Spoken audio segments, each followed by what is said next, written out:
They marched him up onto the auction block with blood still drying on his wrists.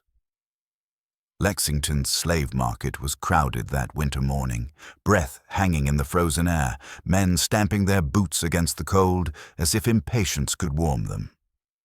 Snow lay in grey ridges at the edge of the square, churned into slush by wagon wheels and hooves. Above it all, the auctioneer's voice rang sharp and cheerful, as if he were selling horses instead of human lives.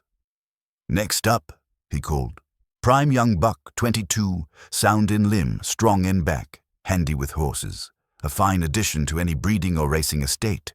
Step forward, boy. Let 'em see you." Daniel obeyed because there was nothing else he could do. The iron collar at his throat bit into skin already raw. The chain between his wrists clinked with each step. Dried blood ringed his right eye, where Charles Montgomery's ring had split the skin open the night before. Punishment for forgetting his place. He did not look at the men examining him. He fixed his eyes on the far edge of the crowd, on the one person he could not bear to see and could not bear to lose. Eleanor Grace Beaumont stood there in mourning black, gloved hands clenched around the handle of her parasol so tightly the knuckles showed white through kid leather. Snowflakes clung to the dark veil, hiding her face, but Daniel didn't need to see her eyes to know they were shining with terror. "This one's headed south if he doesn't sell local," the auctioneer shouted. "Mississippi sugar fields. Last look, gentlemen." South. The word landed like a sentence of slow death. Eleanor took a step forward. Charles' hand clamped hard on her arm. "Don't make a scene," he hissed. "You're a Beaumont widow, not some hysterical girl." Daniel watched her struggle, watched her swallow back the scream he saw forming behind the veil. His own heart hammered so hard he thought it might crack the bones of his chest. He'd faced beatings, hunger, the cold indifference of men who owned his body, but he had never been this afraid. Not for himself. For her. Because if she opened her mouth now, if she said what he saw written in every trembling line of her body, she wouldn't just lose him. She would lose everything. The auctioneer lifted the gavel. "Shall we begin at $300? Daniel closed his eyes, bracing for the sound of the first bid, wondering if this was the last time he would ever breathe Kentucky air, the last time he would ever stand within sight of the woman whose smile he had brought back from the dead. What happened next would decide both their lives. Before we go deeper into this harsh judgment of two souls who never meant to fall in love, I want to know who is walking through this night with me. From which city or country are you listening to this story? Leave a comment and tell me where you are right now. The summer before that winter auction, Kentucky did not feel like the picture postcard countryside northerners like to imagine. It felt like a damp hand closing around the throat. By late July of 1839, the bluegrass around Lexington lay under a haze of heat. The famous horse farms shimmered in the distance, white fences bright against fields gone almost silver in the sun. Flies bothered everything that moved. Sweat darkened shirts by mid-morning and never quite dried.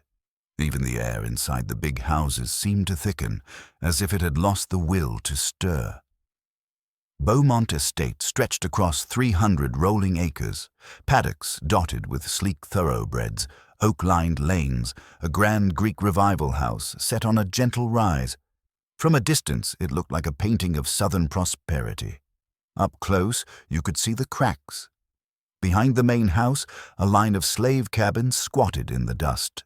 Laundry flapped on ropes strung between them, children darted barefoot through patches of shade, and the smell of wood smoke and boiled corn drifted on the heavy air. At dawn and dusk, the sound of iron shoes on packed dirt filled the yard as horses were led in and out of their stalls. In the middle of that daily machinery moved Daniel. At 22, he had the kind of strength that came from a lifetime of work rather than any desire to impress. He was not thick-necked or brutish. He was rangy, long-limbed, his shoulders broadened by years of mucking stalls and lifting saddles. His skin was a deep, warm brown that caught the sun like polished walnut, but it was his hands that set him apart. They were big, yes, but deft.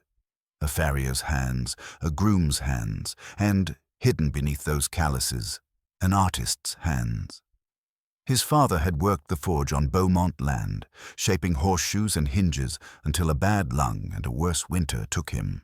Before that, he had placed a small block of soft pine into his son's palm and said, "Wood remembers kindness, boy. Treat it gentle, and it'll show you what it wants to be." Daniel never forgot. Under Mr. Beaumont's eye, his talent had been noticed. It was an unusual whim for a master, but Thomas Beaumont had a streak of romantic sentiment in him, and it amused him to say, "Imagine that, a Negro who can carve better than my German cabinet maker." He had allowed Daniel to spend stolen hours in the corner of the workshop, learning to coax birds and horses and delicate leaves out of plain boards. When Thomas died in that freak riding accident, horse spooked, neck broken before anyone could reach him, those hours ended as cleanly as if someone had cut a rope.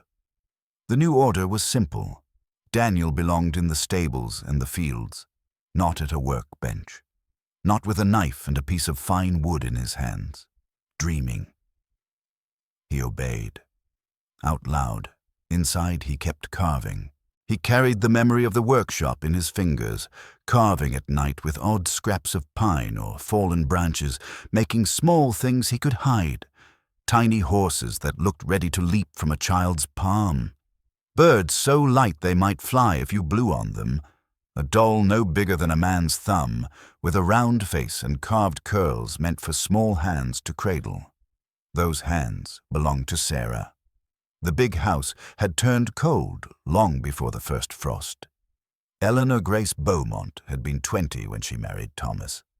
She had grown up in a Lexington townhouse with lace curtains and piano music, raised to believe her life would be a gentle progression of teas, charity committees, and cordial affection.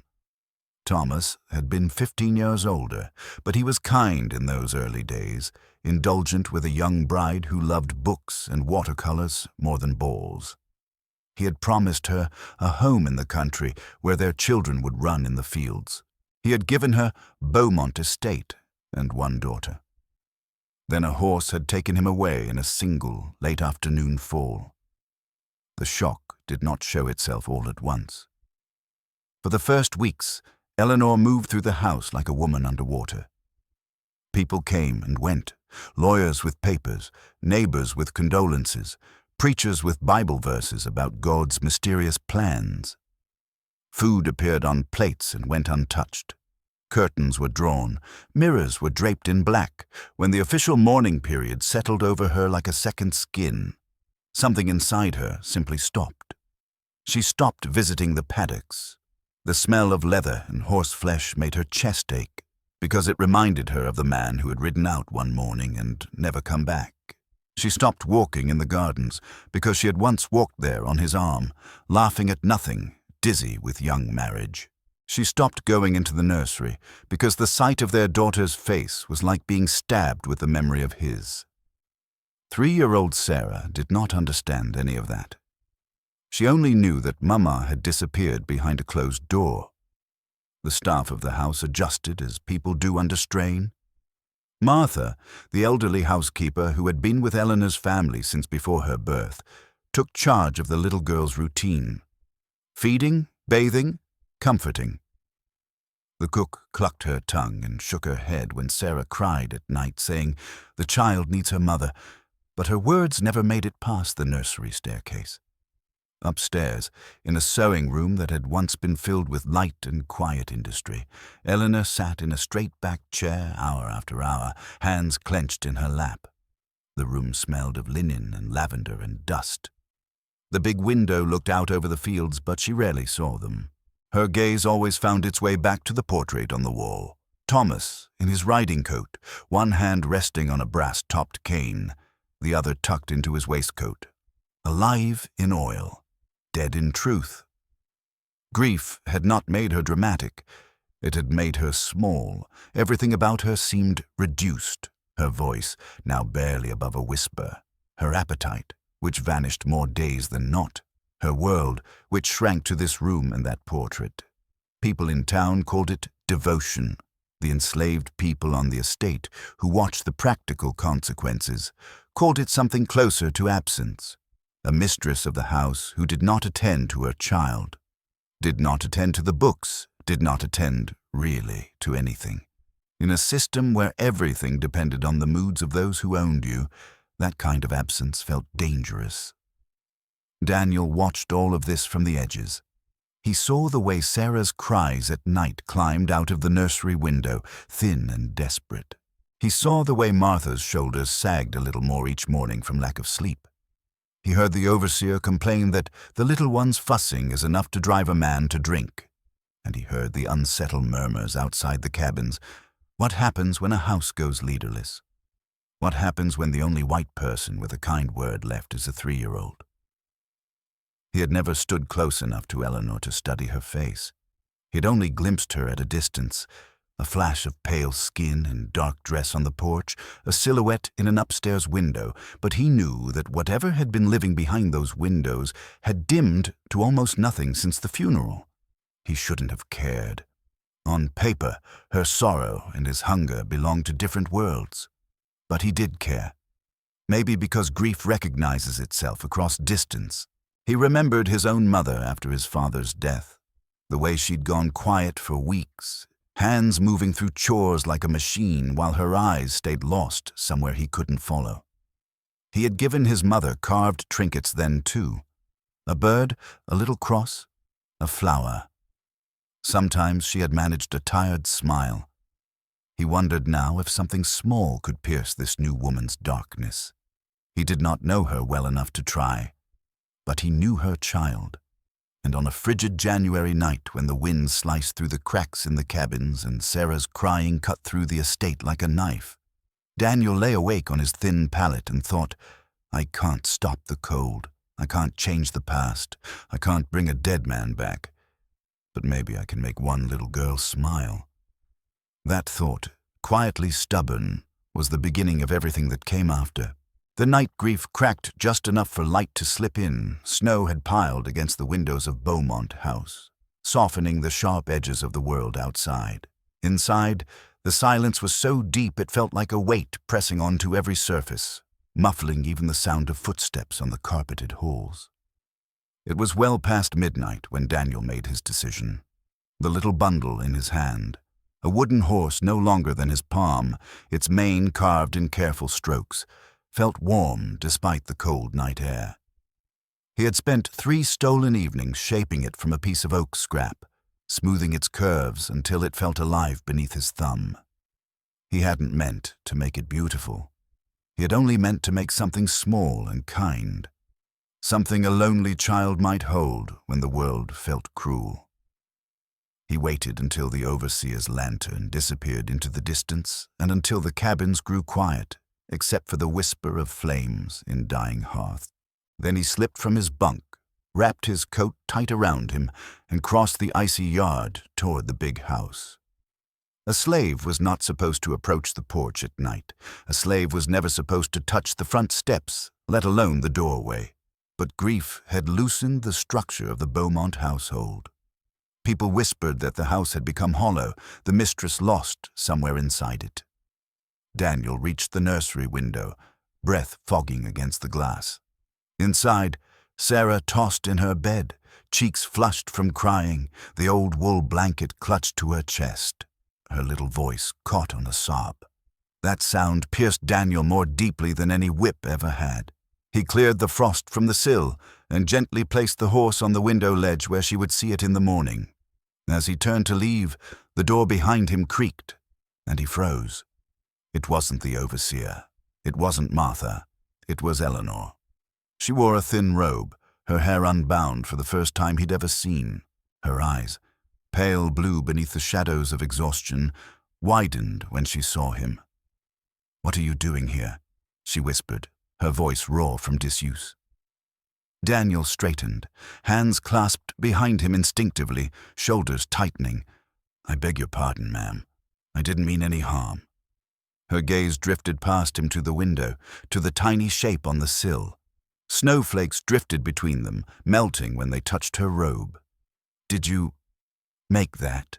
she asked softly. He hesitated, then nodded once. "Yes, ma'am," for Sarah. "Yes, ma'am."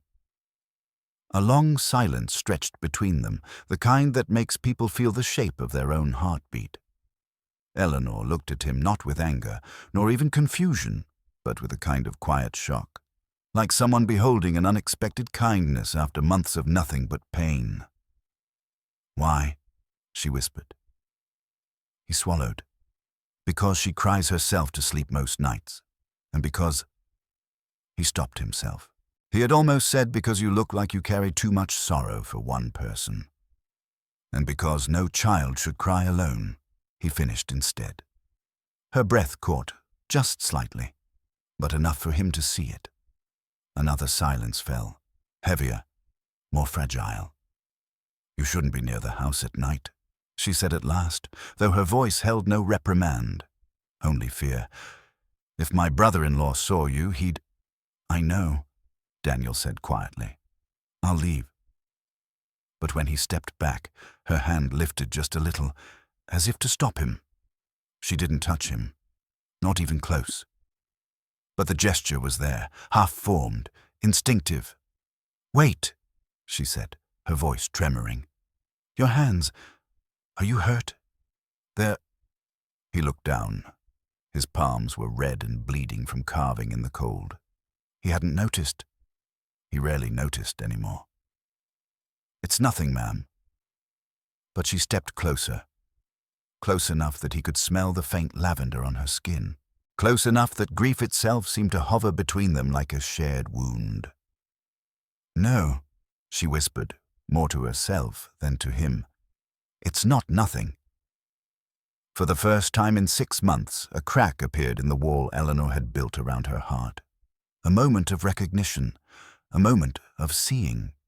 She saw him, not as property, not as labor, but as a man who had quietly stepped into her daughter's loneliness when she could not. And Daniel, standing in the snow with bleeding hands and an unspoken tenderness he could not voice, felt something shift in him too. Something dangerous, something he did not yet dare name. "Go now," she said softly, "before anyone wakes." "Yes, ma'am." But as he turned to leave, he heard her whisper, barely audible, but real. "Thank you for giving my daughter what I could not." He didn't look back. He didn't have to. The inciting incident had already happened. A mother's grief had just collided with a young man's quiet compassion, and the world neither of them wanted was already beginning to change, where sorrow learns the shape of solace, and two hearts begin to move toward each other in a world determined to keep them apart.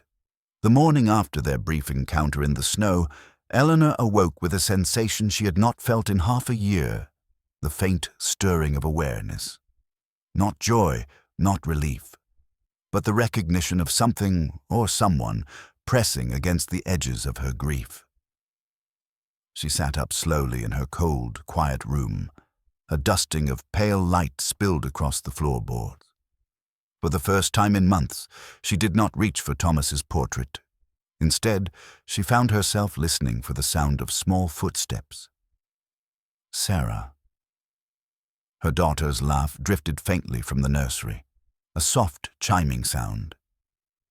Eleanor's breath caught. She rose, hands trembling, and crossed the hallway. Martha was sitting with Sarah, the elderly woman's eyes wet with joy. "Mama, look," Sarah squealed, waving the tiny wooden horse. "A horsey came in the night."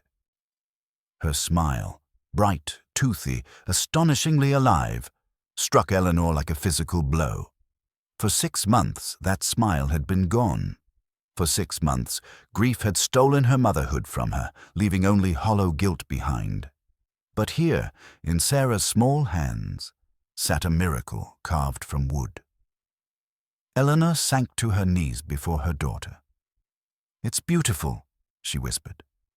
"Sarah loves it," the little girl declared. Eleanor touched the toy gently. The craftsmanship stunned her. The curve of the neck, the elegant lines of the muscles, the tiny carved mane.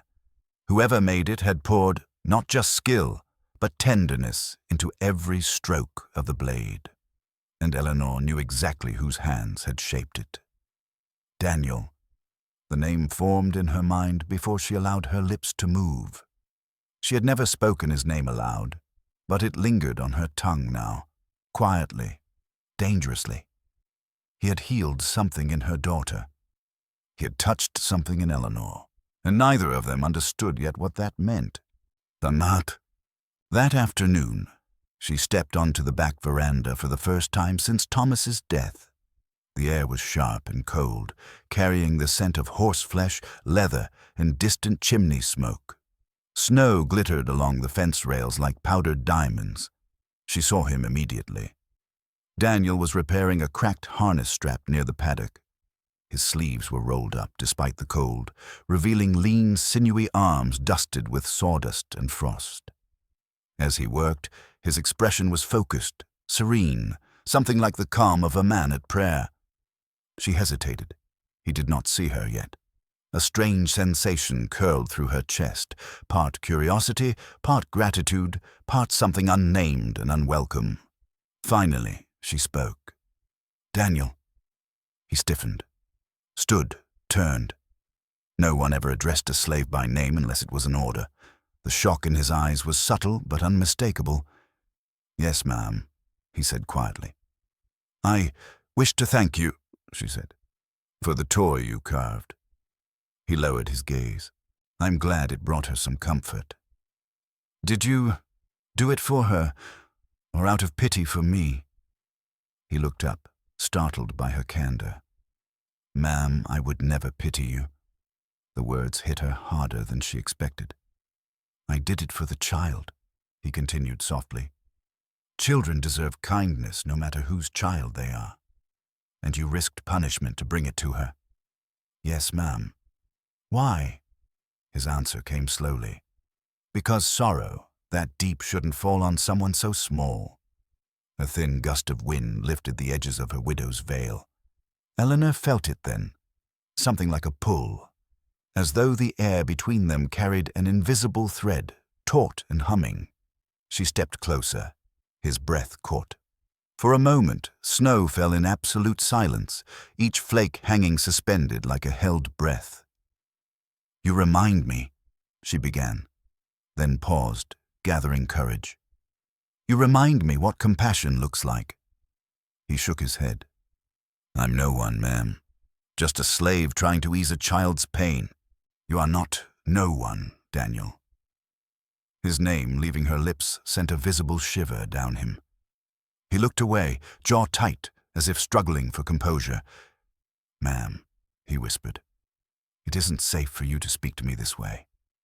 "I know," she said, "but it feels honest." He stared at the snow instead of her. "You should go inside," he murmured. "People might see." She nodded, retreating, but the thread between them, once tugged, did not snap. 2 weeks later, Sarah fell sick. Not dangerously so, just a winter cold that left her sniffling and pale. But for Eleanor, fear surged like a second illness. She stayed by Sarah's bedside, smoothing her hair, whispering stories, ignoring the household, ignoring everything but the rise and fall of her daughter's chest. One evening, as Sarah slept, Eleanor slipped outside to breathe the icy air. Her hands shook. Her breath plumed in the dark, and Daniel was there, stacking wood near the kitchen door. "Is she worse?" he asked quietly.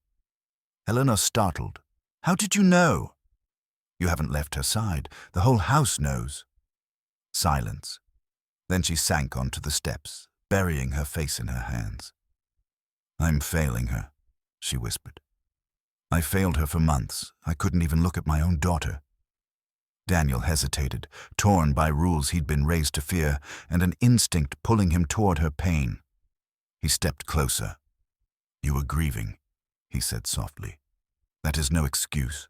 "It is," he said firmly. "It's the truth. Loss hollows people out. It steals breath and light and time, but you came back to her." He crouched so he could meet her eyes. "That matters more than what you lost along the way." Her breath trembled. "You speak as if you've known grief," she whispered. "I have," he said simply. Their eyes held, hers shining with unshed tears, his deep and steady like dark river water under moonlight. "Tell me," she whispered. He sat beside her, careful not to sit too close. "My mother died when I was 10, he said. "She worked in the fields until she couldn't get up one morning. The fever took her by nightfall. After she died, it felt like the world kept moving and I didn't. Like everyone expected me to keep going when I didn't know how." A tear ran down Eleanor's cheek. "That is exactly how I felt," she whispered. Daniel nodded. "Grief is the same in any skin." Her breath hitched. No one had ever spoken to her like that. No one had ever placed her suffering next to his with such gentle equality. "You saved Sarah," she said. He shook his head. "I gave her a toy. You saved her by coming back to her." She closed her eyes. "I'm trying." "I know," he said. "I see it." Those words, they pierced her in a way she could not name. She turned her head toward him. Snow drifted over both their shoulders. Lantern light from the kitchen cast a soft golden halo around them. "Daniel," she whispered, "do you ever resent us?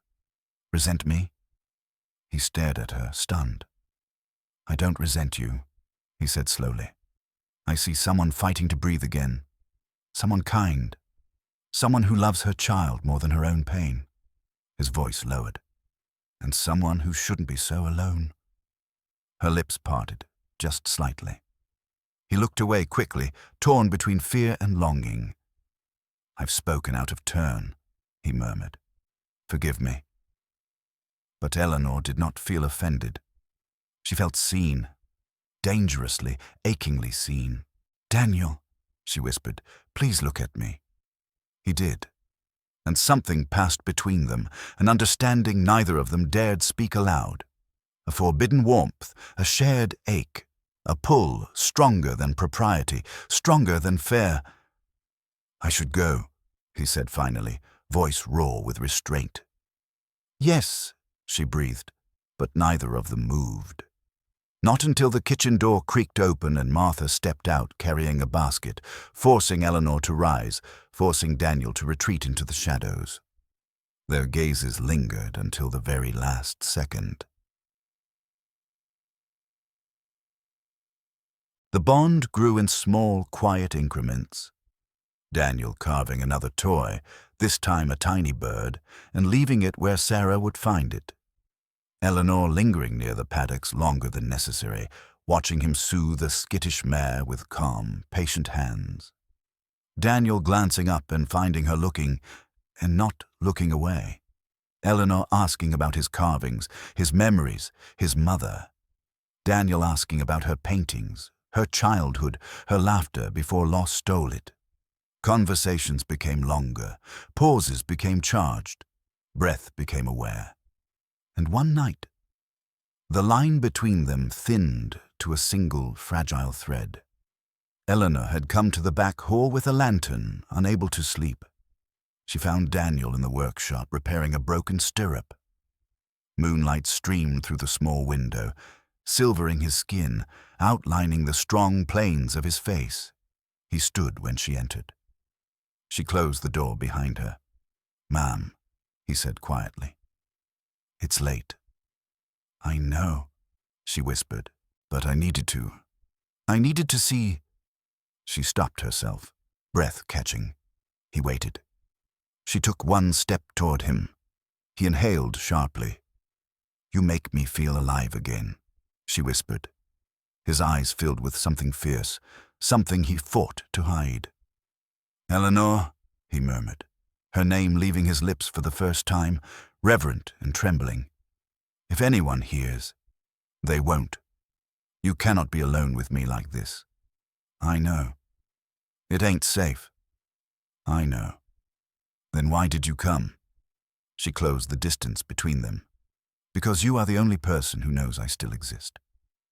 He bowed his head, torment etched into every line of him. "You don't know what you're saying." "Yes," she breathed. I do. He lifted his head, his eyes searching hers for hesitation. He found none. The silence that followed was not empty. It pulsed with fear, longing, danger, and a tenderness sharp enough to wound. Slowly, carefully, terribly, he reached out. His fingertips brushed hers, a touch so light it barely existed. Yet it shattered them both. Her breath trembled, his hand shook. For one suspended heartbeat, the world allowed them this impossible closeness. Then Daniel ripped his hand back as if burned. "No," he gasped. "We can't. Eleanor, we can't." Her eyes filled with tears that did not fall. "I know," she whispered. But the truth hung between them like a dangerous promise they already had. Where suspicion sharpens into threat and love finds itself standing at the edge of ruin, winter thawed slowly across Lexington, leaving mud in the fields and damp chill in the halls of Beaumont House. With the changing season came visitors, traders, neighbors, distant relatives checking on a young widow whose grief had lasted longer than etiquette preferred. And with visitors came scrutiny. It began with a glance. Charles Montgomery had returned from Virginia earlier than expected, arriving one afternoon with his usual air of polished arrogance. He strode into the house, stomping mud from his boots, and immediately demanded a ledger, a whiskey, and an accounting of every expense Eleanor had made in his absence. But when Eleanor descended the staircase, he paused. "You look different," he said with narrowed eyes. She stiffened. Different how? Less dead, she swallowed. "I've been trying to resume my duties." He snorted. "We'll see if that lasts." But as the week passed, he noticed more. Eleanor spent time outdoors again. She smiled more readily, rarely, but undeniably. She seemed lighter, and Charles did not believe in miracles. He believed in causes. One morning, while inspecting the stables, Charles found Daniel adjusting a saddle. He studied the young man with a critical eye. "You," he said. "What's your name?" Daniel bowed his head. "Daniel, sir. I've seen you near the house lately." Daniel's pulse jumped. "I tend the horses near the back steps, sir." Charles stepped closer. Too close. "A slave who knows his place stays where he's told. You understand me?" "Yes, sir. You keep your eyes down. You keep your distance." Charles's voice grew low, dangerous. "And you certainly do not speak to the mistress." "Do you?" Daniel kept his gaze fixed on the dirt floor. "No, sir." Charles studied him for a long, hateful moment before walking away. The threat in that man's eyes clung to Daniel long after he was gone. Suspicion tightened its noose day by day. Two field hands whispered that they'd seen Daniel near the back veranda on a night he shouldn't have been there. A kitchen maid remarked that Eleanor seemed less hollow whenever Daniel was nearby. And Martha, loyal, observant Martha, worried when she noticed her mistress watching the stables more often than the nursery. "Miss Eleanor," she said gently one afternoon, "you must be careful." Eleanor froze as she folded Sarah's linens. "Careful of what?" "Of what people think," Martha whispered. "Of what your brother-in-law thinks." Eleanor's throat tightened. "I've done nothing improper." "I know," Martha said softly. "But when people hurt, they cling to those who help them. That's not a sin, child, but the world sees sins where there are none." Eleanor looked down at her hands. Steady, pale, guilty. "Martha," she whispered, "have I been foolish?" The older woman hesitated, choosing her words with the care of someone who knew the price of honesty. "You have been grieving," she said. "And then, healing. Both make people vulnerable." A pause. "Just mind your steps." Mind your steps. Steps that fell too close to the workshop door some nights. Too close to the paddock fence some mornings. Too close to Daniel's shadow. Eleanor nodded, but fear had begun its slow crawl across her ribs. The breaking point came the night of the lantern. Eleanor had gone to the workshop not to see Daniel, but because she needed a moment of quiet. Sarah had been fussy, dinner had been tense, and Charles had spent the entire evening lecturing her on a widow's decorum. She needed to breathe. But Daniel was there, polishing a bridle by candlelight. He stood immediately. "Ma'am, forgive me. I didn't think anyone would come." Something in his voice, gentle, steady, always careful, softened the tightness in her chest. "You don't need to leave," Eleanor whispered. "I only needed a moment alone. Then I should go." "No," she said before she could stop herself. "Please, stay." He hesitated, torn between fear and desire, but he stayed. They didn't move closer. They didn't touch. They simply existed in the same small room, breathing the same warm air, sharing the same fragile peace. Daniel looked up at her. Just a glance. Something unspoken passed between them, and that was the moment the door slammed open. Charles stood in the doorway, lantern raised high, fury blazing across his face. "What?" he roared. "Is happening here?" Eleanor jumped back, heart punching her ribs. Daniel stepped away so fast the bench rattled. "Nothing," Eleanor said quickly. You were alone," Charles snarled. "In a locked room with a slave?" Her blood turned to ice. "It wasn't locked," she said. "And Daniel didn't—" "I don't give a damn what he didn't do," Charles bellowed. He stalked toward Daniel. "You, get on your knees." Daniel obeyed instantly. "Charles, stop!" Eleanor cried. But Charles backhanded Daniel so hard the crack echoed. "No slave," he hissed, "looks at a white woman in private unless he has forgotten his place, and I will teach him exactly where that place is." Eleanor grabbed Charles's arm. "Don't touch him." Charles froze, turned, and something ugly, something triumphant, lit his expression. "So," he said quietly, "there it is." Eleanor's stomach dropped. "You care what happens to him?" She opened her mouth. Denial, fury, anything, but nothing came out. Charles leaned in, breath hot with whiskey. "You shame this house," he whispered. "You shame your husband's memory, and I will not allow it." "Charles, please, you'll thank me later," he said, "when the beast is gone." Then he pointed at Daniel. "At dawn," he said, "I'm selling him south." Eleanor's vision blurred. "No, it's done." Charles seized her arm. "You will not speak to him again. You will not look at him again. And if you defy me, I will have him whipped bloody before I sell him." He dragged her toward the house. Daniel stayed on his knees, head bowed, but his eyes found hers for one desperate, devastating second. She saw fear. She saw heartbreak. She saw the truth neither of them had dared speak. They loved each other, and now the world knew enough to destroy them for it. Where love chooses action over fear, and the world answers with violence, dawn came cruelly early. A thin grey light crept across Beaumont Estate, touching frost-bitten fields and the silent slave cabins, slipping through the cracks of the barn where Daniel had been locked overnight. His wrists were bound. His jaw ached from Charles' blow. The cold gnawed at him like an animal, but none of that frightened him. What frightened him was knowing Eleanor was somewhere in that house, terrified, helpless, blaming herself, and he could do nothing to ease her suffering. Bootsteps approached, heavy, purposeful. The barn door swung open. Charles Montgomery stood silhouetted in the grey morning, coat buttoned tight, gloves pulled high. Behind him, 2 hired slave catchers waited with ropes and iron manacles. "Get him up," Charles ordered. Rough hands hauled Daniel to his feet. He did not resist. Resistance would change nothing.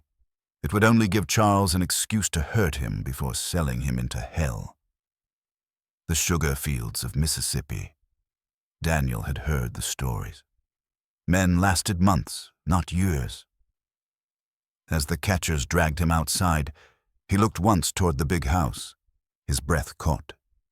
Eleanor stood at her bedroom window, one hand pressed against the glass, her face pale as morning light. For a single heartbeat, the world shrank to that window. Her lips moved, silent, but he understood the shape. "Forgive me." Before he could blink, Charles struck him across the back of the head. "No looking up," Charles snarled. "You look at the ground. That's all you were born to see." Daniel staggered, but stayed upright. The catchers pushed him toward the waiting wagon, and that might have been the end of it. Except the nursery door opened. Sarah ran into the yard, hair tangled from sleep, still in her nightdress. "Daniel!" she cried. Charles spun in shock. "Get that child inside." But the little girl darted to Daniel's side, wrapping her arms around his leg. "Don't take him away! Don't take him!" The catchers froze, uncertain. Eleanor burst from the house. She didn't walk. She didn't run. She flew. Barefoot on the cold ground, robe billowing behind her, hair unbound, eyes blazing. "Let him go!" she screamed. Charles grabbed her arm. "Have you lost your mind?" Eleanor tore free. "You will not sell him." "This man is a slave," Charles spat. "Property. I can do whatever." "He is not property," she said, her voice shaking with fury. "He is a man, and he saved this family." Charles stared at her, stunned by her defiance. Then his face twisted. "So it's true."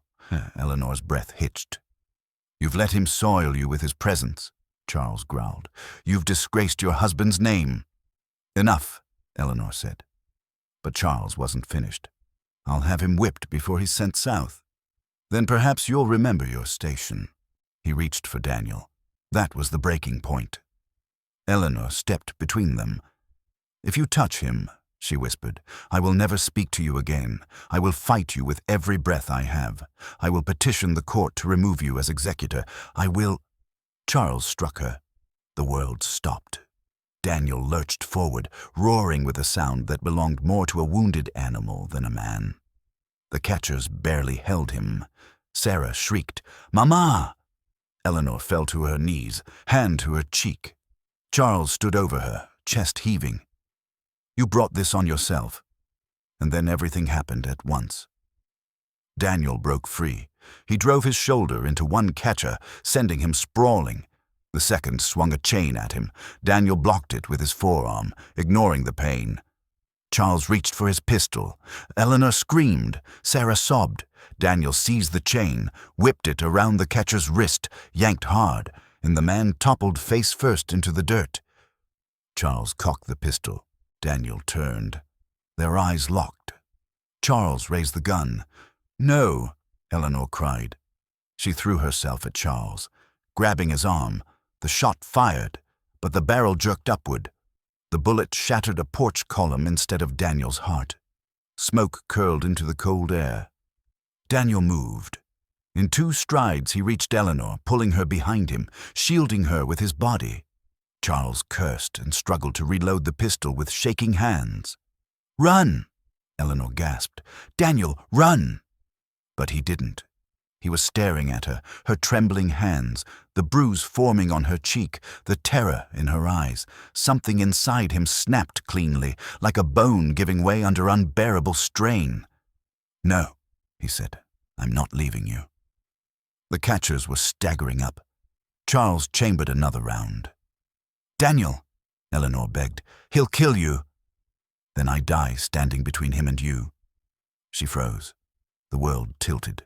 And in that impossible moment, between gunfire and bloodshed, between breath and death, she understood fully what she had sensed for weeks. He loved her, more fiercely than he feared death, more fiercely than she had ever been loved by anyone. Charles raised the pistol. Daniel stepped forward, ready to take the bullet. But a voice cracked through the chaos. "Stop right there!" Sheriff McCready rode into the yard with 2 deputies, rifles leveled. Charles spun, startled. "Sheriff, this is none of your concern." "Your gunshot made it my concern," the sheriff said coldly. "Lower the weapon." Charles hesitated, breathing hard. "Lower it," the sheriff repeated, "unless you plan to shoot me too."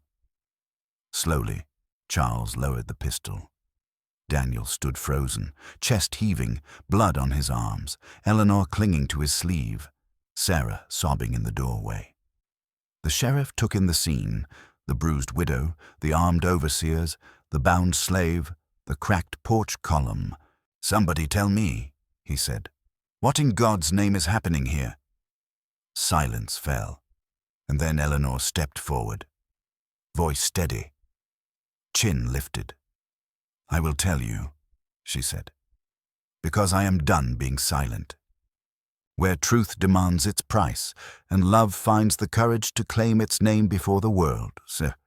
The silence after Eleanor's declaration felt like the moment between lightning and thunder, charged, breathless, inevitable.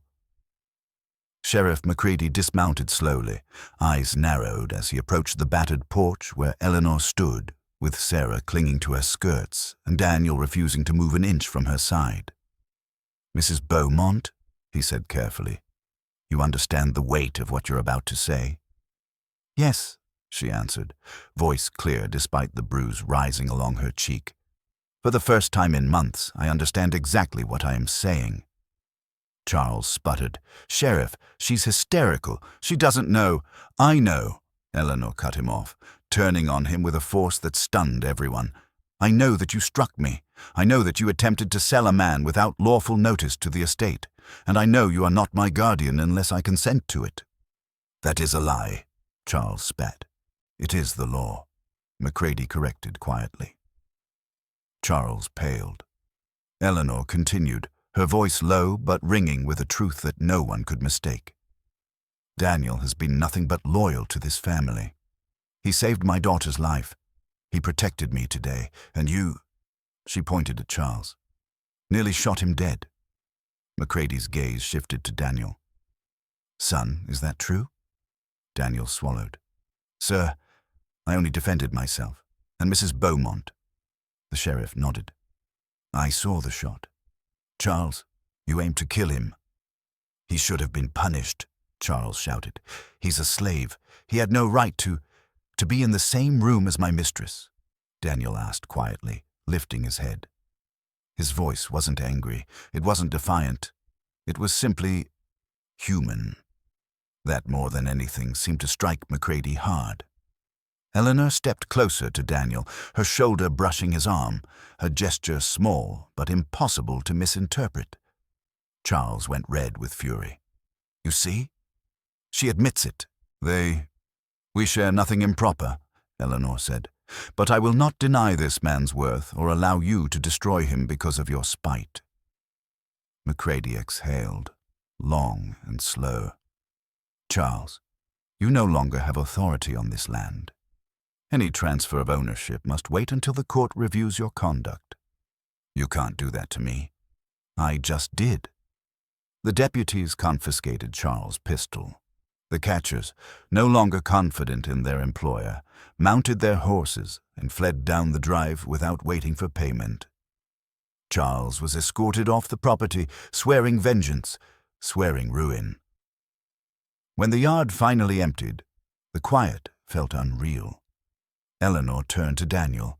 The morning light softened the bruises on his jaw, the dried blood on his wrists, the exhaustion etched into every line of him. Yet when he looked at her, there was no fear in his eyes anymore. Only one question. "What happens now?" he whispered. Eleanor reached for his hands. Her fingers traced the rough scars and calluses she had once only glimpsed from afar. His breath caught at her touch. "Now," she said softly, "I choose my own life." "And me?" he asked, voice shaking despite the strength in him. She lifted her face to his. "You have been my life for months, Daniel. I just didn't know how to say it." Emotion broke across his face, raw, disbelieving, overwhelming. He lowered his forehead to hers, not quite touching, breath mingling in the cold morning air. "I would give everything I have," he whispered, "if it meant standing beside you without fear." "You already did," she replied. Sarah tugged Daniel's sleeve, looking up at him with sleepy eyes. "Are you staying?" Daniel looked at Eleanor. Eleanor nodded. Yes, Daniel said softly. I'm staying. Not as property, not as a shadow, but as a man whose worth had finally been spoken aloud before witnesses. It would take months for the court to strip Charles of his authority. It would take years for the world to understand what began that morning, and it would take a lifetime for Eleanor and Daniel to build what had nearly been stolen from them. But on that cold Kentucky dawn, they had won one impossible victory. They had chosen each other. The story is over, but the pain of that era still resonates. How are you feeling right now? Are you listening to this story alone or with someone? Share your feelings and where you are right now.